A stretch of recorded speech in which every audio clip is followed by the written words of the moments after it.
dëshirë që nga fillimi, kur dëgjova domethënë për realizimin e këtij projekti, shpreha dëshirë që të vi këtu, pasi që kuptova se përveç anës profesionale, ndërtimit domethënë realizimit të maketave, do të jemi të përzgjedhur domethënë edhe me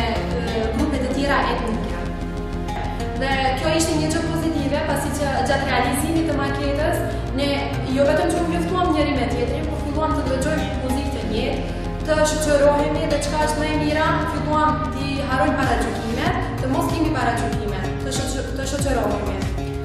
Pas realizimit të maketave, ne ende jemi domethënë bashkë, edhe pse nuk jemi ndoshta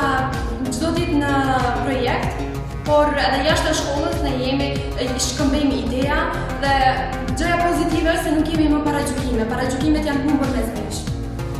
Shpresoj që të gjithë nxënësit e tjerë, të cilët nuk janë të inkuadruar në kësi projekte, të inkuadrohen pasi që kanë mjaft dobi dhe nga ana tjetër janë mjaft pozitive, si nga ana e mendimit, po edhe nga ana profesionale.